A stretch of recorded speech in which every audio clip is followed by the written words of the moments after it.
और विशालापुरी में जब वहां पर भी ढूंढने के बाद कोई संत नहीं बता पाए कि सत्कार्य क्या होता है, तो नारद जी महाराज एक स्थान पर बैठ गए, उदास हो गए कि आकाशवाणी ने कहा सत्कार्य करूं, लेकिन कोई संत बता ही नहीं रहा सत्कार्य क्या होता है, अब कैसे पता चले। तो नारद जी महाराज उदास हो गए और उदासी में जब बैठे हुए थे तो उनके पास आए सनत कुमार, और सनत कुमार चारों भाई आकर के पूछते हैं कि नारद जी महाराज कथम ब्रह्मन दीन मुख काते चिंता बली यसी। नारद जी आपको क्या चिंता सता रही है, आपको कौन सा ऐसा कष्ट हुआ है जो आप इतने दुखी हो गए, आपका कौन सा धन लूट गया। भाई कोई किसी का धन लूट जाता है, कोई परेशान तभी होता है, तो नारद जी आपका कौन सा धन लूट गया जो आप परेशान हो, उदास क्यों हो। हरि का दास फिर भी उदास, बात जरूर कोई खास, कौन सी खास बात है बताओ। नारद जी महाराज कहते हैं कि मेरा दुख का कारण कोई दूसरा ही है। अपने दुख के कारण संत कभी दुखी नहीं होता, दूसरे के दुख के कारण दुखी होता है। और नारद जी के पास तो ऐसा कोई धन भी नहीं था कि लुट जाए, और जो नारद जी के पास, भक्तों के पास जो धन रहता है वो कभी लुटता नहीं है। ऐसा धन कभी भी लूटा नहीं जाता। जो मीराबाई के पास है, नरसिंह जी के पास है, वो वाला धन कोई लूट सकता है क्या। मीराबाई के पास कौन सा धन था, हाँ, और उस धन को कोई लूट नहीं सकता। कैसा धन था, हाँ, खर्ची ना खूटे चोर न लूटे, खर्ची न खूटे चोर न लूटे, खर्ची न खूटे चोर न लूटे, हाँ दिन दिन बढ़त सवायो पायो। ऐसा धन जो कभी खत्म नहीं होता, एक बार किसी को दो तो वो दो बार अपने को देता है। एक बार किसी को बोलो राम तो वो जरूर आपको दो, हाँ भैया राम राम बोलता है ना। किसी को बोलो सीताराम तो ओ सीताराम सीताराम, और कैसे क्या हो। एक बार किसी को भगवान का नाम दो, ऐसा धन है जो बढ़ता ही जाता है। और खर्चा करने से जो बढ़े ऐसा धन होना चाहिए, खर्चा करने से जो कम हो जाए ऐसा धन तो क्या काम का भाई। खर्ची न खूटे, और इस धन को चोर भी नहीं लूट सकता। राम जी के धन को कोई लूट सकता है क्या। कोई लुटेरा आए तो उसको बोलना मेरे पास धन है, दू क्या तेरे को, राम नाम का धन है। और अपन रात में मायरा सुनेंगे तो नरसिंह जी भी एक ही बात बोला करते थे, अरे देवाने लेवाने ब्यायण राम जी को नाम। राम जी का ही नाम, देने लेने के लिए पैसा धन कुछ भी नहीं है, दूसरी कोई व्यवस्था नहीं है, बस एक ही चीज है अपने पास, तो देने के लिए भी और लेने के लिए भी सिर्फ और सिर्फ राम जी का नाम। पायो जी मैंने राम रतन धन पायो, पायो जी मैंने। और हमको भी 5 वर्ष की कथा सुनने के बाद भी इस धन का महत्व नहीं पता चले तो फिर कैसे चलेगा आगे काम। यही असली धन है। हम जिस धन के पीछे पड़े हुए हैं वो धन यहीं पर रहना है। जो धन धन करते करते करते मर जाते हैं तो उनके बेटे बेटी लिखाते हैं कि फलाने फलाने सेठ जी का, उनके पोते का नाम ये है, उनकी इतनी प्रॉपर्टी है, जीवन भर धन धन करते रहे और आखिरी में उनका हो गया निधन। जो जीवन भर धन इधर फोन उठाया, उधर भागे उधर भागे उधर भागे, धन को एकत्रित किया और जब मर गए तो क्या हो गया, निधन। ऐसा धन किस काम का कि अपने ही परिवार वाले लिखाएं कि ये निधन हो गया है। इसलिए वो वाला धन लो, वो वाला बैंक बैलेंस बढ़ाओ जो वहां तक भी चले। स्त्रियाः गृह द्वारे जनाः शमशाने, स्त्री घर के द्वार तक जाएगी। कौन कौन हमारे साथ जाएगा, देखो कौन कहां तक जाएगा। स्त्रियाः गृह द्वारे जनाः शमशाने, स्त्री घर के द्वार तक हमारे साथ चलेगी। हमारे जो रिश्तेदार नातेदार है वो हमारे शमशान तक चलेंगे, हमारी देह अग्नि तक हमारे जब तक जलेगी नहीं तब तक हमारे साथ रहेगी। लेकिन उसके बाद भी एक चीज जाती है, धर्मानुगो गच्छति जीव एकः, उसके बाद हमारे साथ जाता है धर्म, हम भगवान का लिया हुआ नाम। और वो नाम ऐसा है, वो धन ऐसा है कि कोई भी हमारे से जुदा नहीं कर सकता। हमारे किए हुए कार्य ही हमारे साथ जाते हैं, लिया हुआ नाम ही। तो वो जो साथ में जाए ऐसा बैंक बैलेंस बनाओ। वहां पर जाकर के आपको अगर अमीर महसूस करना है, धनवान महसूस करना है और अपने आप को भगवान के सामने खड़े होने योग्य समझना है, तो आपको भगवान के नाम रूपी धन का एकत्रित करना बहुत जरूरी है। उस धन को एकत्रित करना है। कौन सा धन? हमारो धन राधा श्री राधा श्री राधा, हमारो धन राधा परम धन राधा राधा राधा राधा राधा, परम धन राधा राधा राधा राधा राधा, हमारो धन राधा श्री राधा श्री राधा। गाइएगा प्रेम से।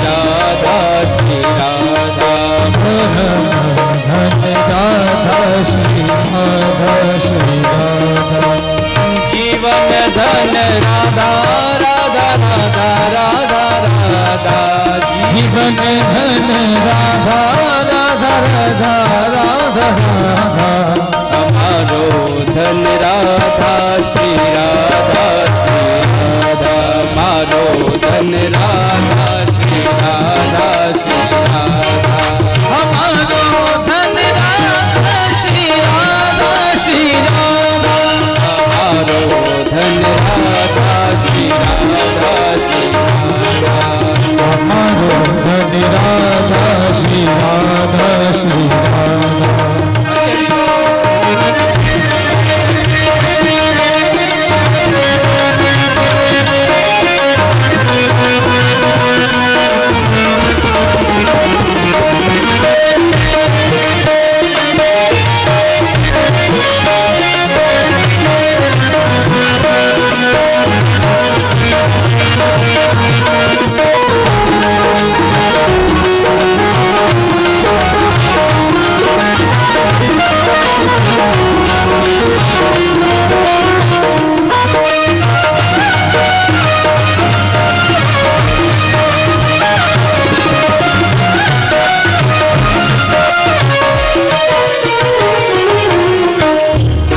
राधा शब्द का अर्थ तो सभी को पता ही है ना, पता है?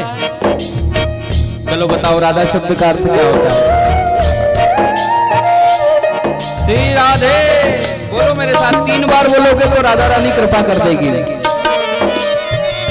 बोलो श्री राधे श्री राधे श्री राधे।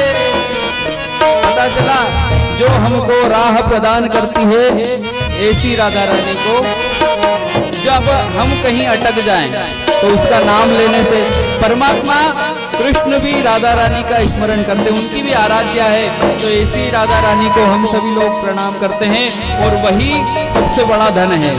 तो प्रेम से गाना है राधा राधा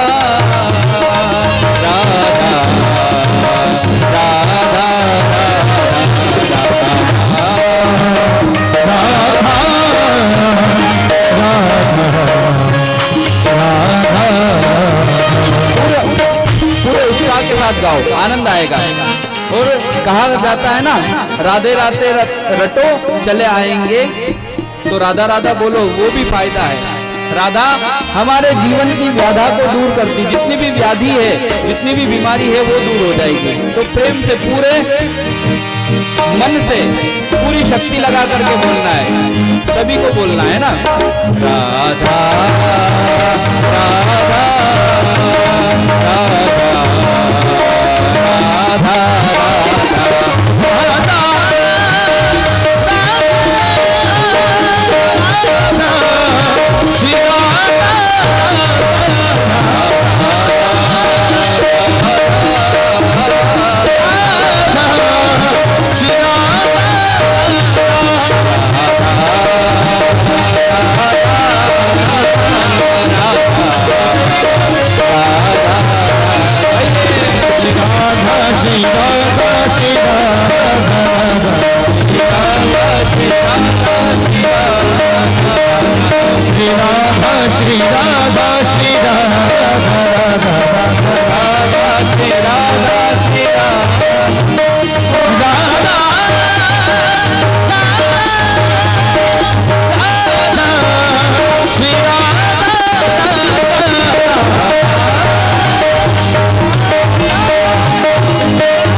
राधे राधे राधे राधे राधे राधे राधे राधे, जोर से आवाज आना चाहिए। राधे राधे आगे वाले पीछे वाले, आवाज नहीं आई, जोर से बोलो, खाना खाओ। खाया कि नहीं खाना? खाया है तो जितना खाया उतना तो बोलो, और नहीं भी खाया है तो जाके खा लेना, लेकिन अभी तो बोलना पड़ेगा। राधे राधे राधे राधे जोर से बोलो, आगे वाले पीछे वाले, राधे राधे राधे राधे राधे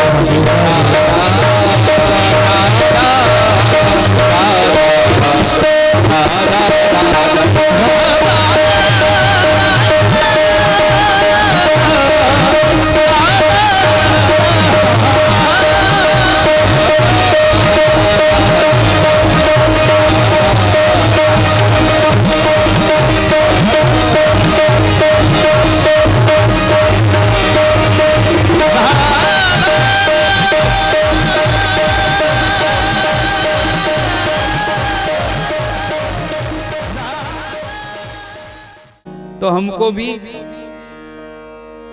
ज्ञान और वैराग्य के साथ अपनी भक्ति को दृढ़ करना है। और ऐसा मौका नारद जी बता रहे हैं कि मेरे साथ ये घटना हुई है, ज्ञान वैराग्य पुष्ट नहीं हो रहे हैं। तो सनत कुमार कहते हैं, नारद जी इतनी सी बात, छोटी सी बात के लिए उदास हो गए हो आप?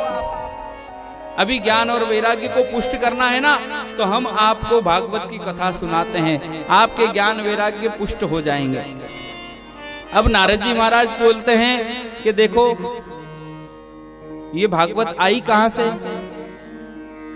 वेदों का सार है ये, तो ये वेदों का सार है। जो वेद रूपी वृक्ष है उसका पका हुआ फल श्रीमद् भागवत कथा है।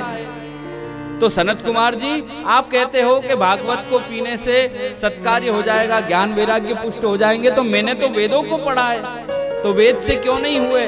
वेद तो जड़ है और ये जो भागवत है ये पका हुआ फल है। फल से जो काम हो रहा है वो वृक्ष से क्यों नहीं हुआ? मैंने वेदों को पढ़ा तो वेदों से कुछ नहीं हुआ, लेकिन भागवत से हो जाएगा, तो ये कैसे संभव है?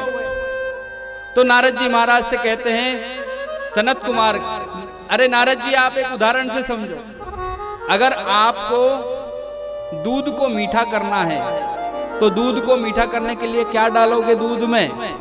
अपन क्या डालते हैं? शक्कर, चीनी डालते हैं, और चीनी बनती कैसे है? गन्ने से। तो नारद जी महाराज ने भी यही जवाब दिया जो अपन ने दिया। नारद जी महाराज ने कहा कि भाई दूध मीठा करने के लिए शक्कर डालना पड़ती है। तो सनत कुमार बोलते हैं कि शक्कर तो गन्ने से बनती है, तो तुम दूध में गन्ना क्यों नहीं हिला देते, दूध मीठा हो जाएगा। अब नारद जी महाराज कहने लगे कि गन्ना हिलाने से कोई दूध मीठा हो रहा है क्या? भाई शक्कर का काम शक्कर करेगी और चीनी का वो गन्ने का काम गन्ना करेगा। तो नारद जी महाराज का जो जवाब आया वही सनत कुमार कहते हैं कि ठीक आपने जो जवाब दिया वैसा ही जवाब हमारा भी है कि भागवत भले ही वेद से निकली हो, लेकिन ज्ञान और वैराग्य को पुष्ट करने के लिए भागवत सुनना जरूरी है। भागवत सुनना क्यों जरूरी है? ज्ञान की दृष्टि हमारी दृढ़ हो, अच्छी हो, हम ज्ञान की दृष्टि से देखें इस संसार को, और वैराग्य की दृष्टि से भी इस संसार को देखें, तब जाकर के हमारी भक्ति पुष्ट होगी।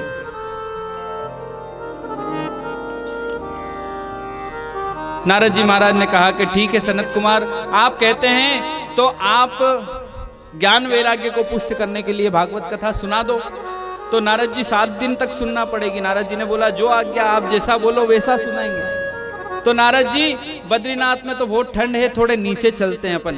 तो नारद जी महाराज को लेके आए बद्रीनाथ से हरिद्वार लाए। हरिद्वार में गंगा के किनारे पर आनंद नाम का एक तट, एक किनारा, आनंद नाम का एक वन है, उसमें जाकर के नारद जी महाराज से कहा कि आप यहाँ पर व्यवस्था कर लो। तो नारद जी महाराज ने सोचा कि 4 जने बैठेंगे कथा सुनाने, भागवत की कथा सुनाएंगे 4 जने, तो व्यासपीठ वैसी लगाऊं।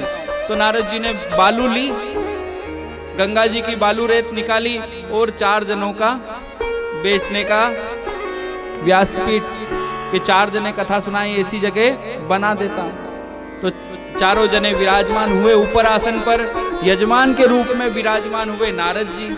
अपने इस कथा के यजमान है पाटीदार जी, है ना। 2 जोड़ा से साथ में बैठा करो, यहाँ बीच में अलग अलग नहीं बैठनो, और ऊटी के जानो भी नहीं, है रे। यहाँ पे एक गादी लगाओ भाई, समिति से निवेदन कि मुख्य यजमान सामने हो, है ना। नारद जी महाराज विराजमान हुए। भक्ति महारानी का दुख दूर करने के लिए स्वयं नारद जी महाराज ने कथा सुनी। पहला दिन हुआ, दूसरा दिन हुआ, 7वें दिन की कथा समाप्ति से पहले ही भक्ति महारानी वहां पर नाचते नाचते आई, उस आनंद नाम के तीर पर, आनंद नाम के तट पर, और ज्ञान वैराग्य भी नाचते नाचते नारद जी महाराज के पास पहुंचे। और भक्ति महारानी पूछती है कि नारद जी, आपने मेरा सारा दुख दूर कर दिया है, आपने मेरे मन में जो कष्ट था कि भक्ति इसलिए दुखी है क्योंकि ज्ञान वैराग्य अभागे हो गए हैं, कलयुग के कारण जर्जर हो गए हैं, इसलिए नारद जी महाराज आपने मेरे को पुष्ट कर दिया है, ज्ञान वैराग्य स्वस्थ हो गए हैं। तो अब आप बताओ कहां पर बैठूं? तो नारद जी ने कहा कि हे भक्ति महारानी, अब सिर्फ तुमको यहां नहीं बैठना है, यहाँ की तो 7 दिन की हो गई, अब तुमको वहां पर जाना है जहां जहां कथा होगी, और अकेली मत जाना, दोनों पुत्रों को भी ले जाना, आप तो हृदय में बैठना। भक्ति महारानी से कहा कि प्रत्येक जीव जो जो कथा सुन रहे हैं उनके हृदय में जाकर के भक्ति महारानी बैठेगी और ज्ञान वैराग्य बैठेंगे दोनों आंखों में, दोनों चक्षु बनेंगे। हम संसार को देखें तो ज्ञान की दृष्टि से, वैराग्य की दृष्टि से देखें, इससे कुछ सीखे कि हमारा जीवन कैसे सफल होगा, कैसे हमको इस संसार में भक्ति मिलेगी। और भक्ति महारानी से निवेदन करा तो भक्ति महारानी भी उस समय से हर बार जहां जहां कथा होती है वहां पर जाकर के प्रत्येक हृदय में, प्रत्येक जीव के हृदय में जाकर के बैठती है, और ज्ञान वैराग्य भी दोनों आंखों में आकर के बैठते हैं। तो ऐसी भागवत महापुराण को हम सभी लोग प्रणाम करते हैं कि जो भक्ति और ज्ञान और वैराग्य को देने वाली है। बोले भागवत महापुराण की जय। नारद जी का सारा दुख दूर हुआ।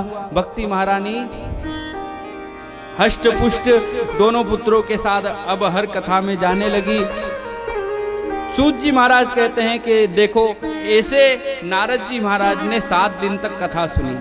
नारद जी महाराज को समय नहीं है, लेकिन भक्ति का दुख दूर करना था, इसलिए नारद जी ने 7 दिन तक कथा सुनी। और इस कथा को सुनने के सप्ताह विधि होती है, 7 दिन तक सुनना चाहिए। इसीलिए हम लोग हमारी लौकिक भाषा में, कोई लोग भागवत जी सुनने नहीं जा रहे हैं, ऐसा भागवत जी सुनने जा रहे हैं ऐसा भी बोलते हैं। और बहुत सारे लोग बोलते हैं सप्ताह जी में जा रहे हैं। सप्ताह जी बोलते हैं ना, अपने सप्ताह जी हमारे यहाँ चालू हुई है। तो सप्ताह क्यों बोलते हैं? क्योंकि 7 दिन का सप्ताह होता है और 7 दिन की इसको सुनने की विधि भी बताई है।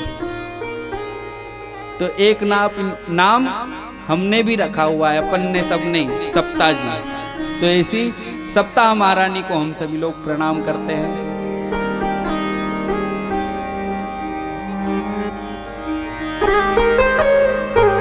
नारद जी महाराज ने भक्ति महारानी का दुख दूर किया। सूत जी महाराज कथा सुनाते हैं, ऋषियों से कहते हैं कि हे ऋषिगण, मैं तुम्हें जो कथा सुनाने वाला हूं, नारद जी ने 7 दिन तक सुनी, लेकिन ये कथा ऐसी दुर्लभ है, ऐसी दुर्लभ है कि हर किसी को नहीं मिलती है।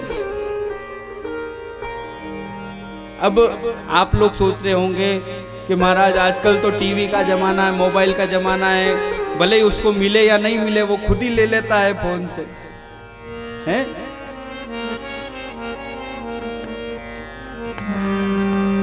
तो कहा गया है किसको मिलती है? जब जन्म जन्मांतरों के, युग युगांतरों के, कल्प कल्पांतरों के जब हमारे भाग्य उदय होते हैं, तब जाकर के श्रीमद् भागवत कथा सुनने को मिलती है।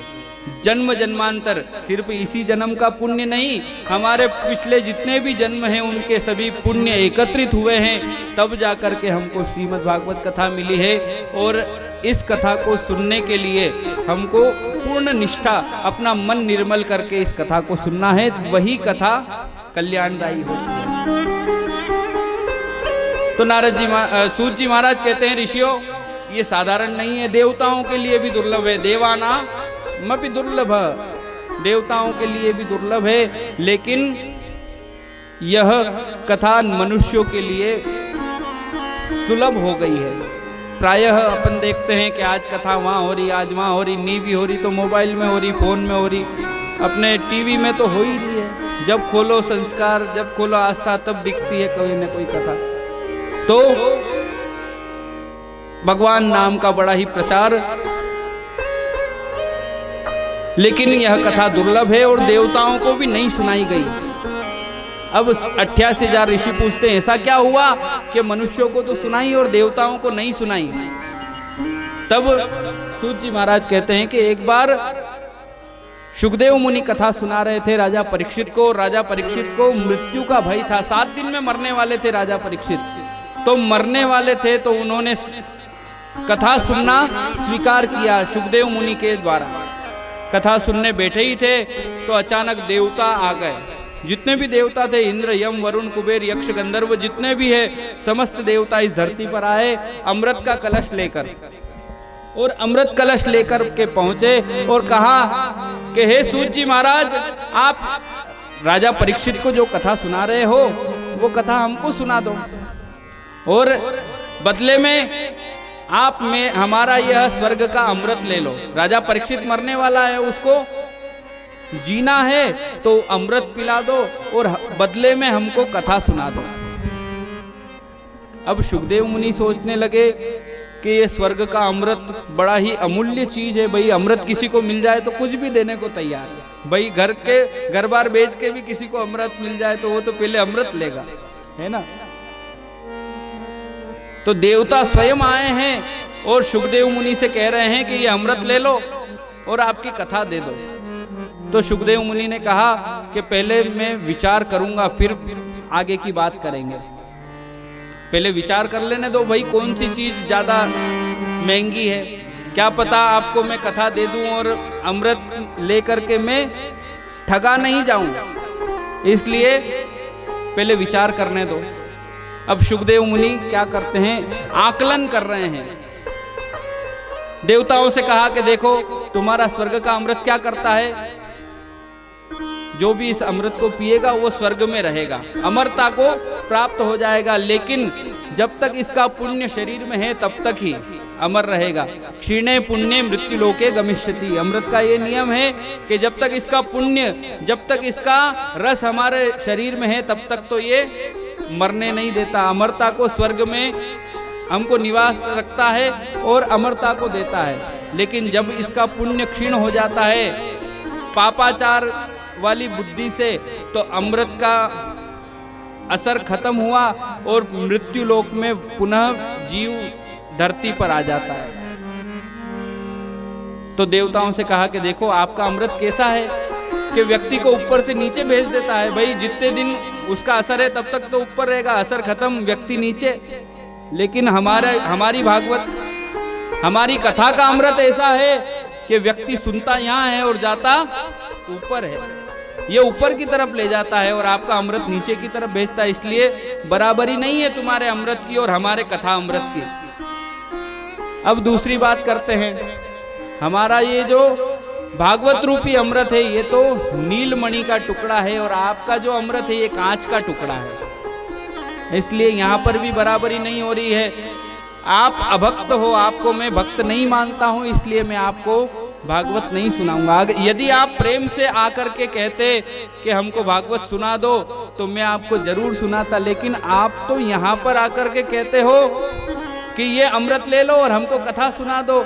ये वस्तु विनिमय की चीज है, बेचने की चीज है, इसलिए मैं आपको ये नहीं सुना सकता। ये कोई देन लेन की चीज नहीं है। व्यक्ति यदि भाव से आए, प्रेम से आए तो उसको जरूर। अब नारद जी महाराज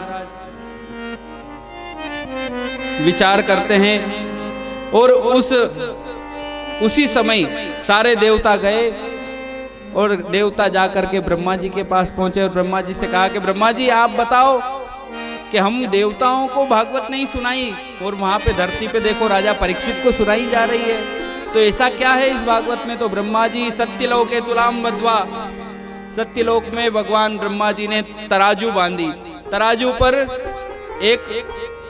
एक पलड़े पर तो समस्त शास्त्रों को रखा, जितने भी वेद शास्त्र पुराण हैं, जितने भी उपनिषद है उनको रखा, समस्त सुख को रखा, समस्त समृद्धि को रखा। और दूसरे पलड़े पर भागवत को रखा। तो भागवत का पलड़ा भारी था जो नीचे आ गया। ब्रह्मा जी ने ऐलान कर दिया कि यह श्रीमद् भागवत कथा ही दिव्य ग्रंथ है जो व्यक्ति को नीचे से ऊपर की तरफ ले जाता है। इसलिए श्रीमद् भागवती वार्ता साक्षात कृष्ण एव ही, भगवान की कथा ही साक्षात कृष्ण के दर्शन करवाने वाली है, समस्त चीजों को देने वाली है। तो यह कथा देवताओं के लिए भी दुर्लभ होते हुए भी हमको मिली है, तो इसकी कदर हमको करना है। मनोरंजन की दृष्टि से नहीं अपितु मनोमंथन की दृष्टि से इस कथा को सुने। कागज पत्तों का समूह नहीं, ये भगवान कृष्ण का ही दूसरा रूप है। तो प्रेम से सुनना है, आनंद से सुनना है और इस ग्रंथ से हमको कुछ प्राप्त करना है। हर साल एक एक चीज प्राप्त करेंगे तो 7 साल तक सुनोगे तो 7 चीज तो हमको प्राप्त हो ही जाएगी।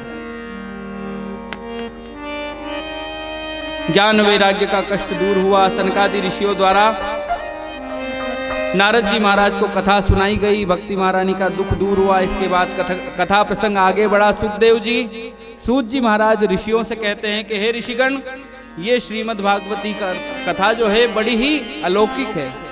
इसका एक उदाहरण आपको और बताता हूं। वो उदाहरण है आत्मदेव ब्राह्मण का।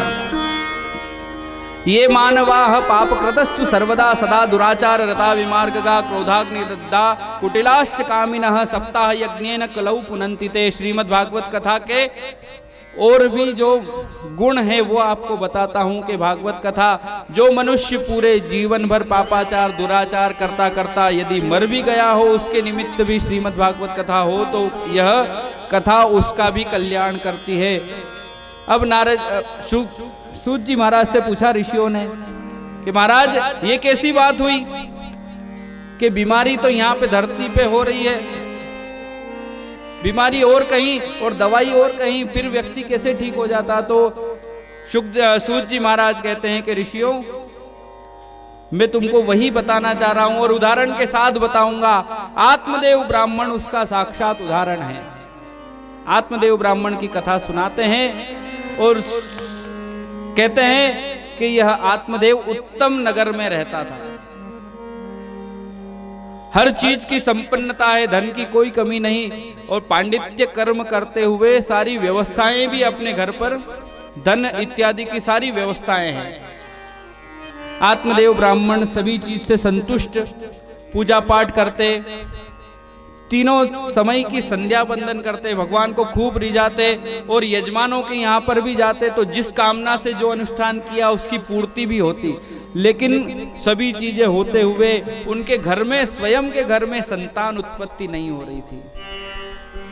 आत्मदेव ब्राह्मण तो संतुष्ट थे, मन में किसी भी प्रकार का कोई क्षोभ नहीं था, लेकिन फिर भी लोगों के मुंह को कौन बंद करे। लोग कहते, हे आत्मदेव, आप लोगों दूसरे के यहाँ पे जाते हो, कहीं पर यज्ञ करके संतान प्राप्ति करवा देते हो, ऐसा यज्ञ खुद के लिए कर लो, तुम्हारे क्यों संतान नहीं हो रही है। भाई सबसे बड़ा रोग, इस संसार का सबसे बड़ा रोग जो है ना, वो एक ही है। सबसे बड़ा रोग क्या कहेंगे लोग, लोग क्या कहेंगे, और लोगों को कुछ तो लोग कहेंगे, गाना भी है, कुछ तो लोग कहेंगे, लोगों का काम है कहना। एक व्यक्ति था, वो व्यक्ति गधा लेके जा रहा था, गधा लेके जा रहा था तो लोग उसको रास्ते में मिले और कहते हैं, अरे भैया क्या व्यक्ति है तू, कैसा है तू, गधा साथ में है और पैदल चल रहा है, ये गधा भार ढोने के लिए होता है, इसके ऊपर बैठ। तो वो व्यक्ति सोचता, हाँ भाई ये सही कह रहे हैं, मेरे शुभ चिंतक है, इसीलिए मेरे को गधे पे बिठा रहे हैं, गधा तो भार ढोने के लिए ही होता है। तो वो व्यक्ति उस गधे पर बैठ गया। थोड़ी आगे गया तो फिर लोगों ने कहा, कैसा व्यक्ति है, जीव पर दया नहीं रखता क्या, जीव दया होनी चाहिए, अब ये भी कोई गधा तेरा भार ढोने के लिए थोड़ी बना है क्या, क्यों बैठा है इसके ऊपर। तो व्यक्ति ने कहा, हाँ भाई सही बात है, गधे पे अपन थोड़ी बैठे, भाई सामान रखो तो ठीक है, व्यक्ति कैसे बैठ जाए गधे पे, नहीं इसके ऊपर बैठना ठीक नहीं है। लोगों ने कहा तो वो व्यक्ति उतर गया और उतर के उसने गधे को उठा लिया कि भाई ये इसमें भी जीव है, इसको पैदल कैसे चलने दूं, मैं उठा के जाऊंगा। तो वो गधे को खुद उठा लिया और जाने लगा। तो आगे फिर लोग मिल गए और वो लोग कह रहे हैं, अरे भाई कैसा आदमी है तू, गधे पे तो बैठते हैं, गधे को उठाते थोड़ी ना है।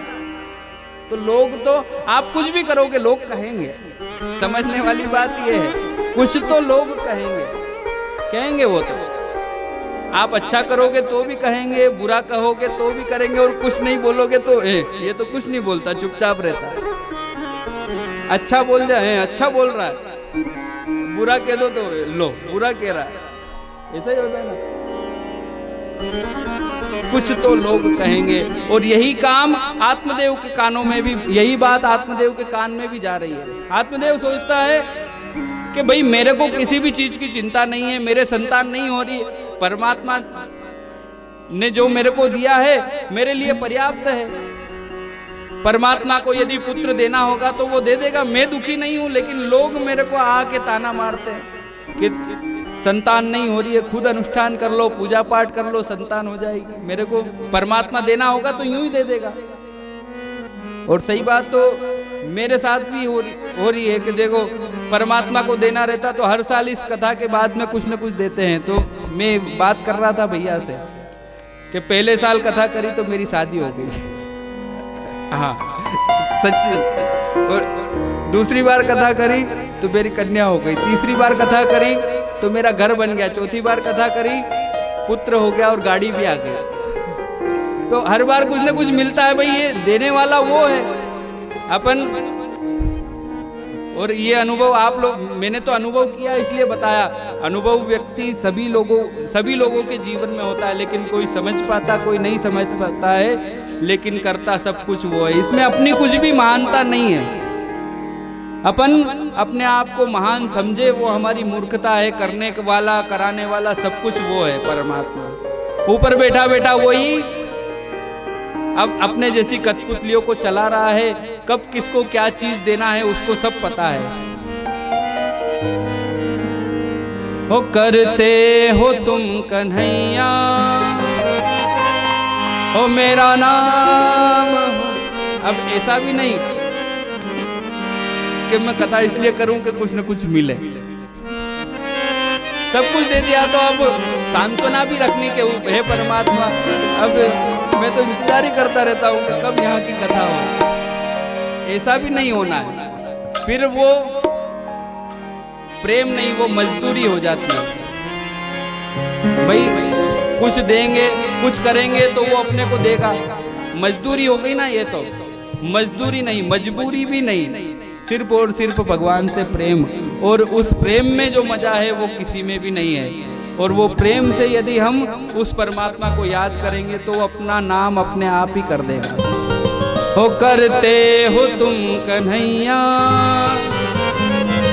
हो मेरा नाम हो रहा है, मेरा आपकी कृपा से वो सब काम हो रहा है।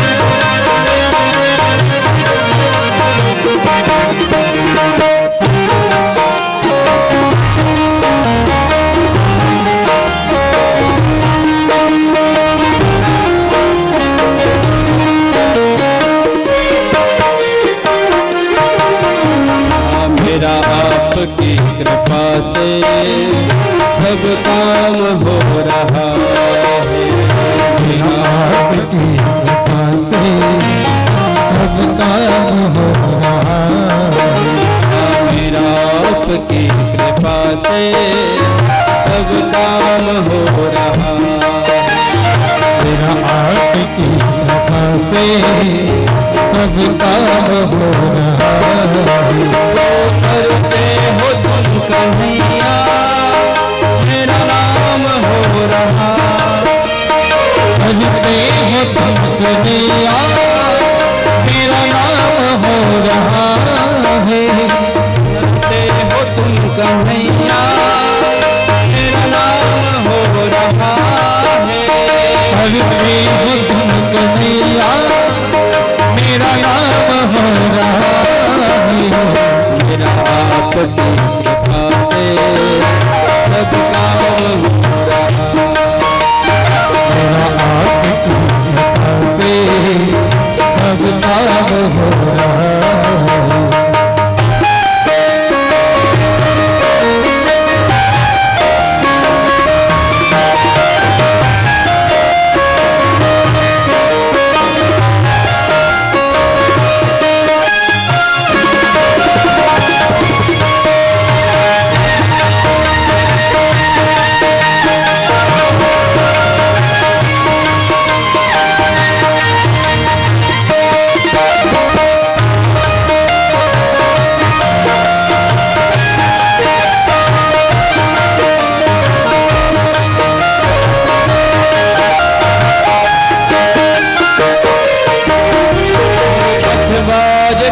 बिना ही मेरी नाव चल रही है, पतवार के बिना ही मेरी नाव चल रही है, पतवार के बिना ही मेरी नाव चल रही है, पतवार के बिना ही मेरी नाव चल रही है, हैरान है जमाना मंजिल भी मिल रही है, हैरान है जमाना मंजिल भी मिल रही है, करता नहीं मैं कुछ भी, करता नहीं। आपके साथ भी होता है तो गाओ ना। करता नहीं मैं कुछ भी, सब काम हो रहा,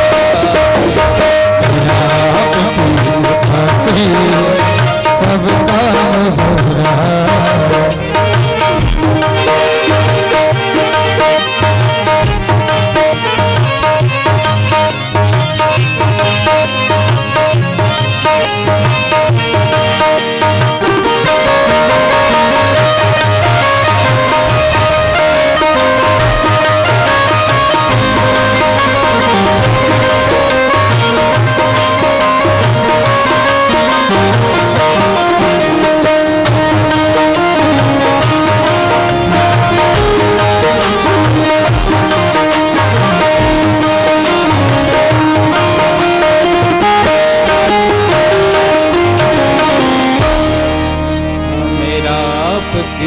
कृपा से सब काम हो